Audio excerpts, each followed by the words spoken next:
of slid. That wasn't bad. It wasn't a bad.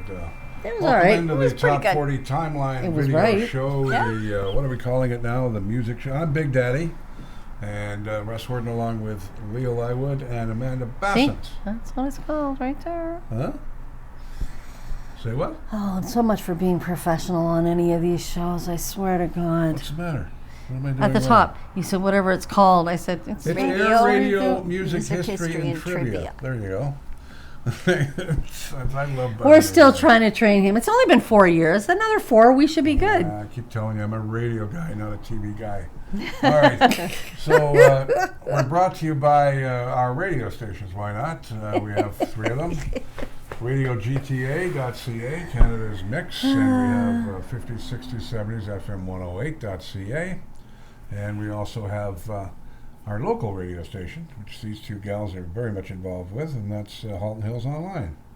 And I have some sad news this week from FM 108. Our original boss, the guy who does afternoons Eastern Time on 108, passed away. Actually, we talked about that last week, I think, too, right? Glenn Darling, and we've decided to keep him on the air in the afternoon. Of course. As a tribute. So we've got all the the national weather and all the great oldies. And Glenn Darling isn't going anywhere. He passed away, and we miss him, the Godfather, but he's still on from 2 to 6.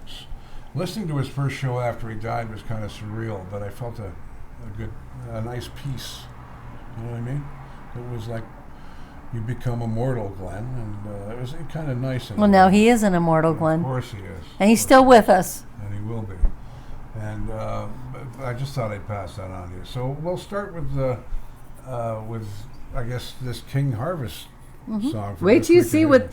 Okay, you know the song it is, right? Yeah, Dancing I in the am. Moonlight. I don't Sherman- know. You know it probably to hear it. Yep. Oh, she would, yeah. But- Sherman Kelly, King Harvest, Good one. wrote the song Dancing in the Moonlight, which sounds happy to most, but Kelly and some friends were running a nightclub in St. Thomas, Virgin Islands in 1969. One day they decided to rent a 65-foot yacht and travel to St. Croix for the day. Unbeknownst to him at the time, Kelly was prone to seasickness, and he and his girlfriend got seasick in the crossing. When the group arrived in St. Croix, those on board took a dinghy to shore to look for some dinner, but Kelly and his girlfriend were both sick and weren't interested in eating at that point. I guess not. There was only one problem. Due to the extreme seasickness and disorientation, Kelly had left his wallet on the boat and had no money or credit cards for a hotel. Well, the two went to a small inn, explained the situation to the innkeeper, and offered to settle up in the morning when Kelly would return to the boat to retrieve his wallet. And he said, "Sure, you can stay here if your girlfriend will sleep with me." After being turned down at the second inn, Kelly's girlfriend said, "It's a beautiful night. Why don't we just stretch out on the beach?" And what happened after that was pieced together through the bits of Kelly's own memory and the recollections of other people.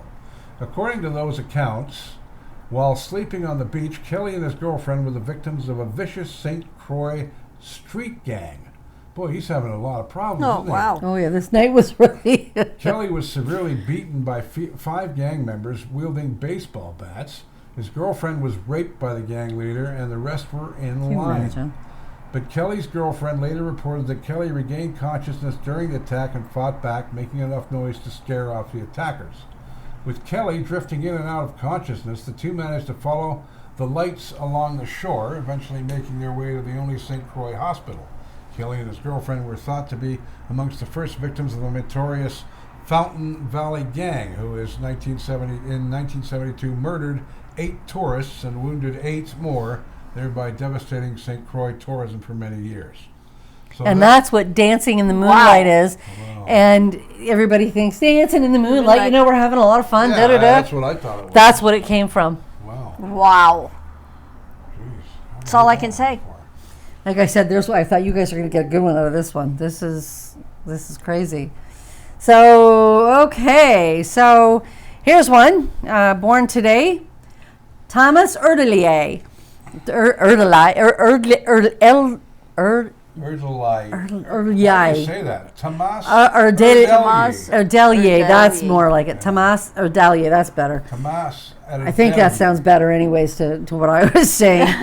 So he was born as of January 29th. Tommy He was born. Ramone, you're talking Tommy about. Ramone. Yes. So he's born January the 29th, 1949 in Budapest, Hungary, who was the drummer and often the producer with the Ramones. His Jewish parents were professional photographers who survived the Holocaust, being hidden by neighbors. Many of his relatives were killed by the Nazis. The family left Hungary during the Hungarian Revolution of 1956. In 1957, he immigrated with his family to the United States. Initially settling in the South Bronx, the family moved up to the middle-class neighborhood of Forest Hills in Queens, New York. Verona Estates in Forest Hills was the place where Tomas grew up and was later described as home sweet home.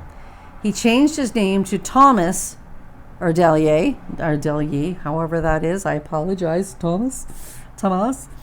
In high school, Tommy played guitar in the mid-1960s four-piece garage band, the Tangerine Puppets, with a schoolmate and guitarist, John Cummings, the future Johnny Ramone. After leaving school at 18, he started work as an assistant engineer at the record plant studio, where he worked on the production of the 1970 Jimi Hendrix album Band of the Gypsies. When the Ramones first came together with Johnny Ramone on guitar, Dee Dee Ramone on bass, and Joey Ramone on drums, Johnny Ramone once revealed Paul McCartney would check into a hotel using the name Paul Raymond. Dee Dee was a big fan, so he changed his name to Dee Dee Ramone, and that's how they became Ramones. Wow. Was through that. We decided to call the band Ramones, including personal name changes. Erdelier was supposed to be the manager, who is Tommy Ramone, but even though he never played drums before, was drafted as the band's drummer when Joey became the singer after realizing that he couldn't keep up with Ramone's increasingly fast tempos. Tommy Ramone, who was managing us, finally had to sit down behind the drums because nobody else wanted to. That's what Dee Dee had mentioned. Tommy Ramone died at his home in Ridgewood, Queens, New York on July 11, 2014 at aged 65. He had received hospice care following the unsuccessful treatment for bile duct cancer. There's the story of the Ramones right there. Mm-hmm. That's how they came to be. Boy, they were influential, weren't they? And they all changed their name. Everybody thought, even I did years ago, that they were related. They weren't. There was no blood relation amongst any of them. They just changed the names. Wow. This week in 1961, Mandy. Okay, in 1961, Bob Dylan achieved his dream of meeting his idol, Woody Guthrie, when Guthrie was on weekend release from hospital where he was being treated for Huntington's chorea. Dylan told him, "I was a Woody Guthrie jukebox." Guthrie gave Dylan a card which said, "I ain't dead yet." Great sense of humor. Yeah, You might as well that's do fun. The Who as well. Oh, yeah. In 1965, The Who made their first appearance on UK TV show Ready, Steady, Go to project the desired image. The hand-picked audience consisted only of teens dressed in the current mod fashion. That was a big show Do in the next England. one, Ready, too. steady, go. Really big show. Okay. Yeah, she must do the next Yeah, one. you You might can do as well that. do You can that. do Yeah, the one yeah. down. In 1968, the Doors appeared at the Pussycat A-Go-Go, Las Vegas. After the show, singer Jim Morrison taunts a security guard in the parking lot by pretending to smoke a joint, resulting in a fight. The police arrive, who arrest Morrison and charge him with vagrancy, public drunkenness, and failure to possess significant identification. He was always getting into trouble, wasn't he, Jimmy? He was always- And yet, you know, when you hear the stories about him in college, university type environment, they all thought he was amazing, laid back, great guy. Oh, you yeah. know? Well, then you had And then he goes into the drugs, and that's it. the drugs and the booze. And, Yeah, that was everything it. else. In 1993, this week, Radiohead performed a set of songs on MTV's Beach House every summer. The network used to broadcast from a beach house in a sunny locale. Radiohead played its song, Anyone Can Play Guitar, surrounded by fans and right next to a swimming pool. Well, towards the end of the song, lead singer Tom York abruptly jumped into that pool while the band played on. Then he climbed out of the pool and tried to resume singing by grabbing a microphone on the ground. A live electrical wired microphone, by the way. Yeah. A fast-thinking observer quickly kicked it away because if the soaking wet York had grabbed it, he likely would have been electrocuted and he would have been dead. Oh, hell yeah. That would have killed him. Plugged in one? Oh, yeah. Christ Novoselic, another big star, almost accidentally did himself in on the MTV's Cameras Rolling. Nirvana played at the 1992 Video Music Awards. During their performance of their hit Lithium, bassist Christ Novoselic did a, was it? Christ. Christ. Is it Christ or Christ? I have no idea. Christ, I think. I'm pretty sure it's Christ. Okay, Christ Novoselic then. Anyway, this fella, he did a stunt he often did, throwing his instrument up in the air as high as he could, and then catching it when it came back down. Except this time he didn't catch it. It landed on his head, and he went down hard and had to seek hospitalization. Oh, God. Oh, Wow. God. And when I did this, you see all these photos of when this stuff is happening. You see them. Yeah. And it's like, oh my God, guys, you poor guys, honestly. You know, trying to do something great on stage and getting injured like that. It's horrible. 1951, Phil Collins is born in Chiswick, London, England. Before embarking on a solo career in 1980, he is the drummer and lead singer for Genesis. Acting roles include Oliver, Buster, and Miami Vice. He had an uncredited part as an extra in The Beatles' Farm, A Hard Day's Night in 1964, so he was only 13 years old when he did that. I had no idea about that. Yeah, where he is amongst the screaming teenagers during the television concert sequence. Wow, that's unreal. Collins was gifted a drum set at the age of 5 and improved his skill through practicing along with music on both the radio and television. He also pursued acting and singing, most notably performing in a 1964 stage production of Oliver. Collins also had bit parts in several movies, including the comedy musical A Hard Day's Night in 1964 at the age of 13, starring the Beatles. In 1969, he was a drummer and singer for the band Flaming Youth. Collins' big break came in 1970 when he won a position as a drummer for the progressive rock band Genesis. In the mid and late 1970s, Collins simultaneously played and recorded with the jazz fusion band Brand X. In 1996, he began a solo career. In 1981, not sure how that went, the way it's worded. In the 1980s, Collins began to act again. He appeared on the television series Miami Vice in 1985 and starred in the comedy adventure movie Buster, and also had small appearances in other movies, as well as voice parts in a few animated movies. Throughout his career, Collins received several Grammy Awards, and among his other honors, he was inducted into the Rock and Roll Hall of Fame as a member of Genesis in 2010. This year on his birthday, so this week, he turned 73. And he's not doing too well in his later years. No, he's not aged well.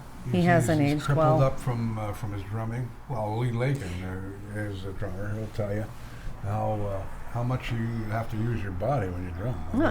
You know, exactly. And I mean, back. and he and I will still say to this day, I actually kind of jammed with a guy in Toronto who I would compare almost to him, but he was the quiet type drummer. He didn't want to be out there, but he was so diverse. Try drumming and singing. Oh, it's. I have no To me, idea. it's almost impossible. And when you can do that, like he did, all of those songs and play drums and whatever, that's talent. That's like being double jointed. I mean, that's just crazy. You know what I did one year at midnight on FM 108 years ago was we were doing the New Year's Eve show. So I back-timed Phil Collins. What's the one with the drums? In the Air Tonight? In the Air Tonight. I back-timed it. So the drum would come in at midnight. You know, Oh big God, drum. that's fun. And there we are in the studio. A few beverages, I What's think. these too. arms? Huh? Just watching your. No.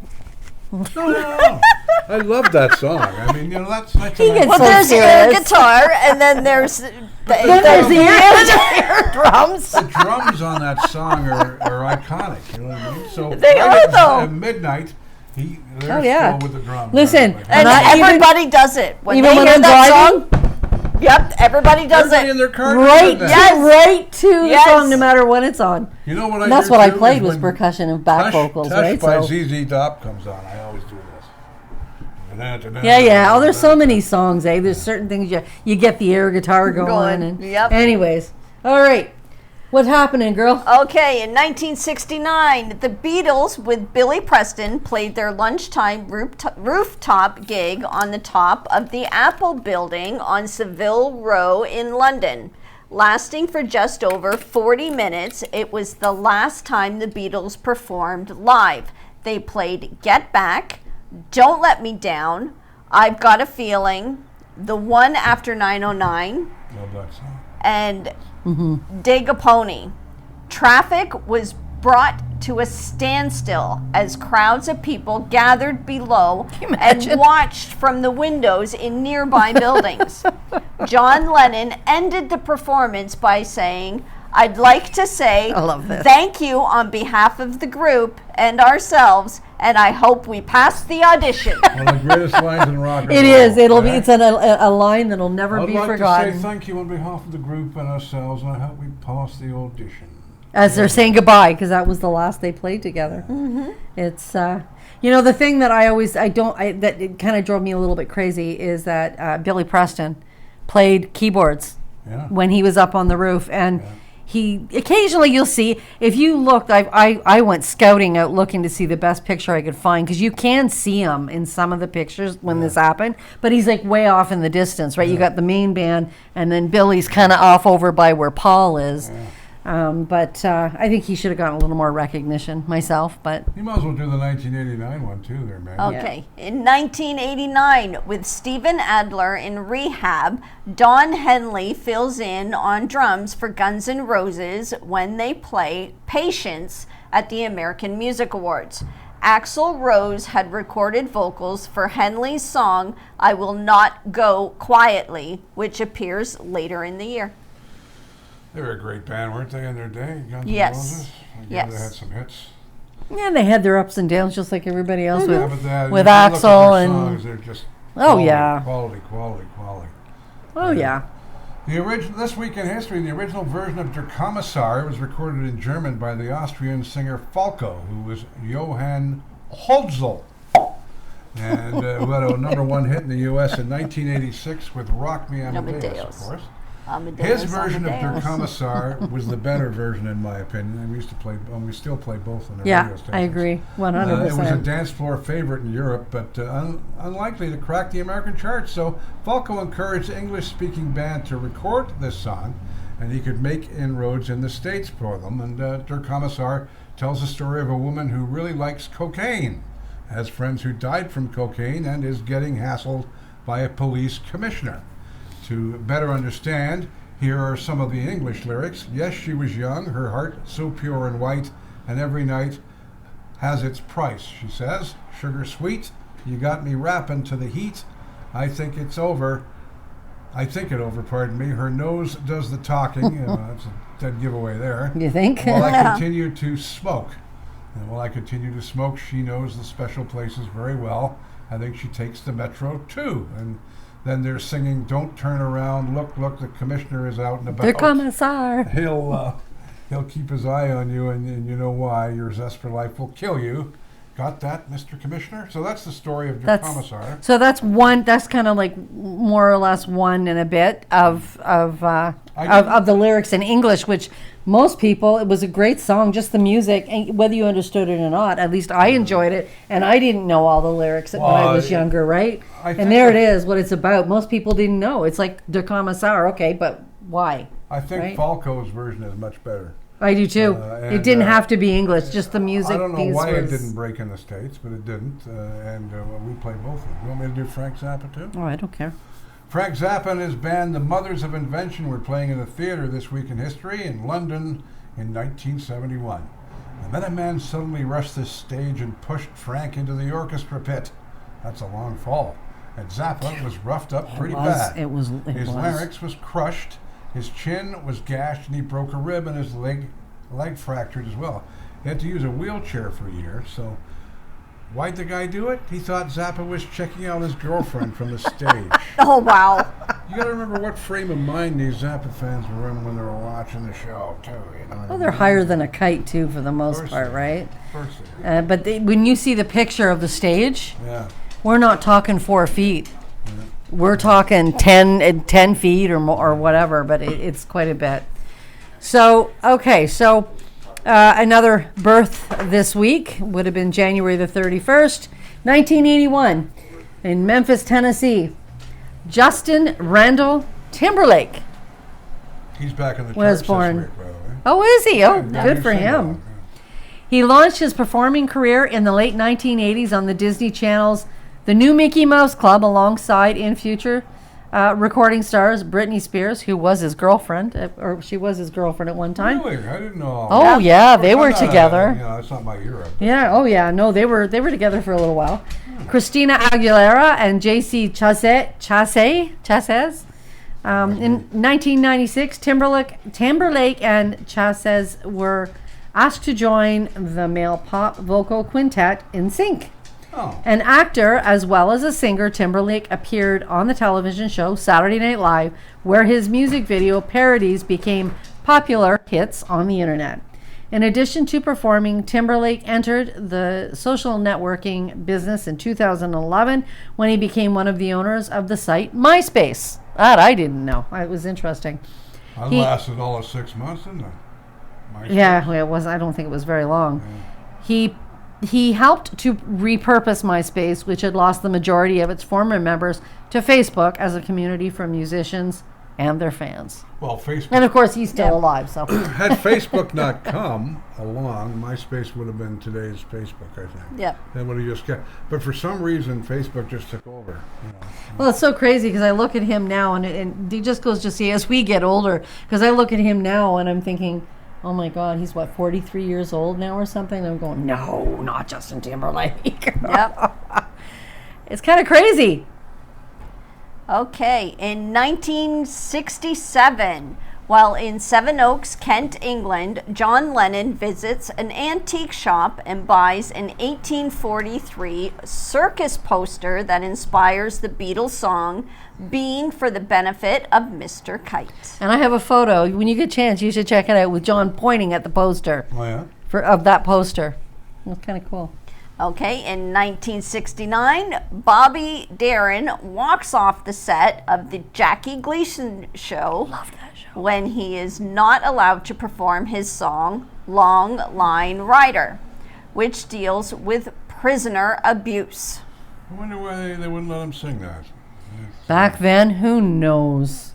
Jackie I used to Gleason- love Jackie Gleason, though. yeah. That was anything he did was I thought was funny as hell. Another one of those. He's like Carson, and the rest of them are just icons. Right? But it was his show. The one show was based on family, like living up in an apartment or whatever, right? Okay. In 1970, in New Orleans, the Grateful Dead are arrested for possession of LSD and barbiturates. Dare them. An incident which would inspire one of their most famous songs, Truckin'. Apparently, the band had run afoul of mob interests in Texas, and the mob alerted the NOPD. This explains lines like Houston, too close to New Orleans, and set up like a bowling pin. Now, there's another story I didn't know. I'm learning every day on this. Here's another one for you, maybe. In 1976, I might know this one. In 1976, the Ohio Players' Love Roller Coaster hits #1 in America. The scream in the instrumental section is rumored to be the sound of a woman being killed in the studio, an urban legend that has persisted for decades, and it's a crock of shit. Exactly. Well, it's an urban legend. It's an urban legend, What was I doing next one? But a lot of people believe that. But then I believe that Elvis is flipping burgers in Flint, Michigan, too. You know what I mean? Wishful thinking.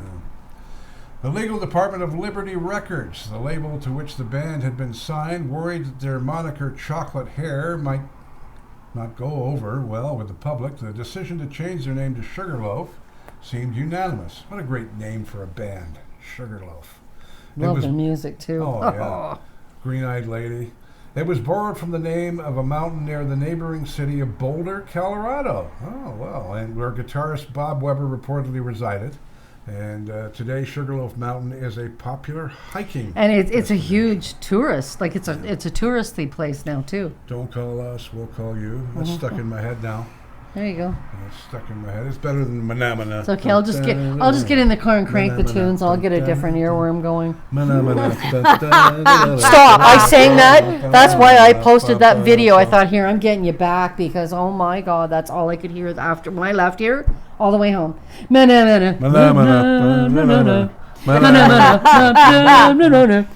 what you get when you go on YouTube. So I got him back. I posted the video on his page and said, here you go. I know. I saw it. It's not quite as good as the one with the lady hanging upside down. Oh my God, we're running out of time here. We're almost done. Let's go.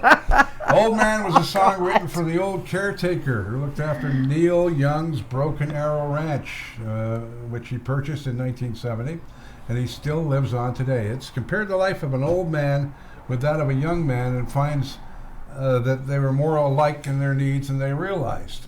And you know what surprised me about that is I thought that was about his dad, because his dad was a big publisher, not a publisher, he was in the newspaper business.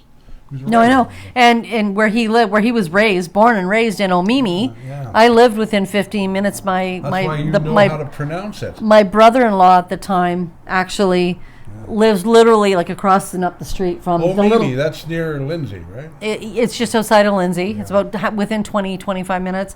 And it actually they have like a little wee shack type thing. And it's actually a museum of everything Neil Young. So Neil still No, he doesn't live there now. No? That's where he was born and raised. And when his parents were alive, that's where they were, I think, until they died. Yeah. No, he's all over the place now. But anyways, a little bit of Phil Collins' first gig was with the Yardbirds.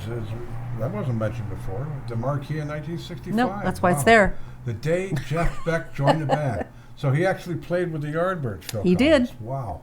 That's why it's here, because it wasn't in the other one. Right? All right, so Rick James' birthday this week. So here we go. Yeah, it would have been. 1948, he was born James Ambrose Johnson, Jr., February the 1st. So he was an American funk and soul musician from Buffalo, New York, who worked as a singer, keyboardist, bassist, record producer, arranger, and composer during his long career. One of the most popular artists on the Motown label during the 1970s and early 1980s. That's some great records. Huge. James was famous for his wild brand of funk music and his trademark cornrow braids, which not many guys back then did have. No. As time went on, James was given the unofficial title of the King of Punk Funk. After say that 3 times fast. After dropping out of high school and joining the U.S. Naval Reserve, he eventually went AWOL to concentrate on music. He fled to Canada in 1964 and started using the name Ricky Matthews. In Toronto, he led various incarnations of the Minor Birds, which I think we touched on previous ones that I've done. The band was swindled by their manager, and the label discovered James was on the lam, and the band split up. Neil Young was in that band. After serving time for desertion, James tried to rekindle the Minor Birds, but eventually found a role as a writer and producer at Motown using the name Terry Johnson on tunes for Smokey Robinson and the Robinson and the Miracles. I think that's a bit of a typo. Bobby Taylor. What is going on with this? Bobby Taylor and the Vancouvers and the Spinners. That's just crazy. I don't know what happened when I copy and pasted that one. Bobby Taylor and the Vancouvers? Tommy Chong. He was too. I never thought of that till you just said that. Okay. He moved to California in 1969 and formed Salt and Pepper, not to be confused with the newer band that came out, which was Salt and Pepper. Worked with a number of bands before returning to Motown. After remaining moderately successful through the 80s, his popularity waned in the 90s, and he succumbed to drugs, having frequent runs-in with the law, one of which resulted in a prison term. After an unsuccessful comeback attempt in 1997 and suffering a stroke, James retired. He died in 2004 from heart failure with multiple contributing factors. It's a sad ending. What a shame. To a great career, like he was a great musician, and certainly made his money in the 80s. Super Freak is probably one of the greatest Super dance Freak. records of all time. Super Freak. You remember that? Yeah, Oh, Super God, Freak. yeah. But he had I remember dancing to it Yeah, as a bunch. young teenager. All right, Okay, in 1949, RCA introduces the 45 RPM record. It's 7 inches wide and plays at a faster speed than the traditional 33 1/3, providing better sound quality. The format takes off and 45s become known as singles. And they were the big king of the music business for years. Oh, yeah. Above albums. Okay, and in 1985, the Eagles' Glenn Frey makes his acting debut in an episode of NBC's Miami Vice that is based on his song Smuggler's Blues. Great song. There's a good one, too. Yeah, you want me to We're wrap almost it up? done. We're almost done, so keep going. We got about 5 minutes, 6 minutes, so, and we're done. A few tidbits here. Take a sad song and make it better. Well, while John Lennon initially believed that this song, Hey Jude, was written for him, at the start of his relationship with Yoko Ono, in fact, Paul McCartney penned this Beatles classic for John Lennon's son, Julian. Originally titled Hey Jules, the song was written to comfort a young Julian as his parents divorced, and its lyrics have since brought comfort to countless others. Also written around the time of McCartney's new relationship with Linda Eastman, it's a song that offers encouragement, advice, and a strong belief in love. Hey Jude is almost as well known for its ending, over 4 minutes of those famous na-na-nas, of course. They stretched the song over to 7 minutes long in that time, making it one of the longest singles ever to top the UK charts, giving the Beatles one of their biggest hits of all time, as a matter of fact. Skip that All one, right. go on to this one. Do this one, go for it. Go. Graham Nash is born in Blackpool, Lancashire this week in history, in England. Raised in Manchester, started playing guitar as a teenager, picking up the guitar during Britain's skiffle craze of the mid-50s. Skiffle is a genre of folk music with influences from American folk music, blues, country, bluegrass, and jazz, generally performed with a mixture of manufactured and homemade or improvised instruments.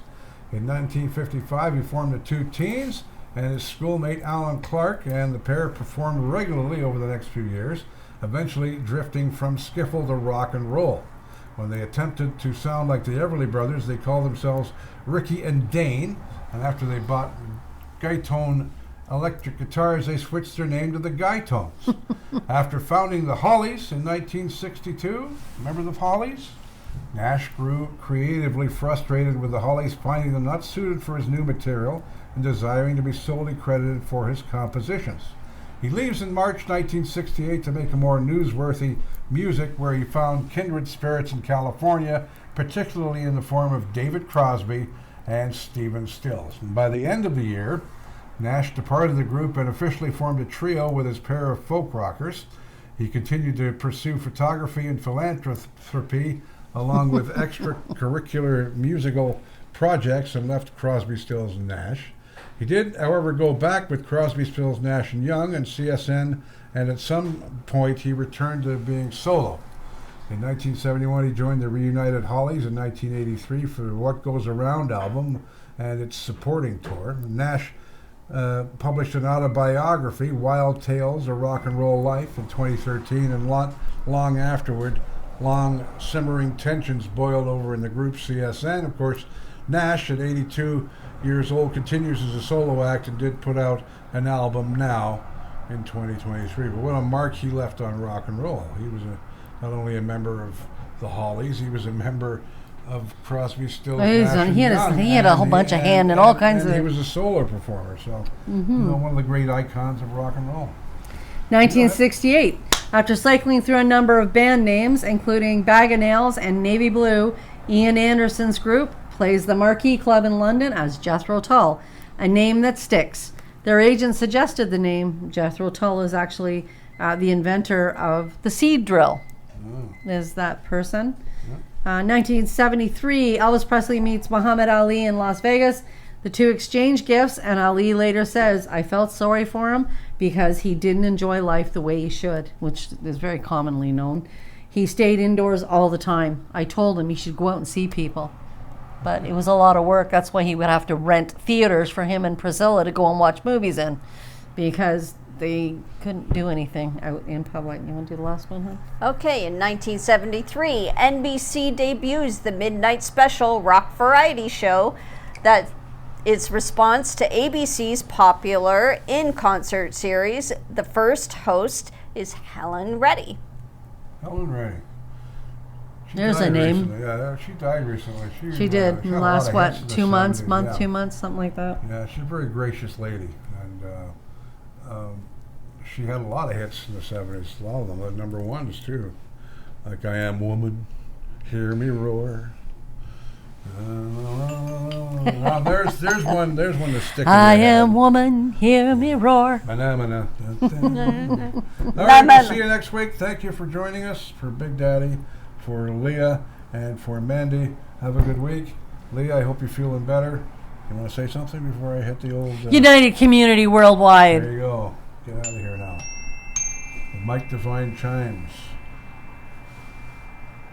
Mark Panopoulos, too.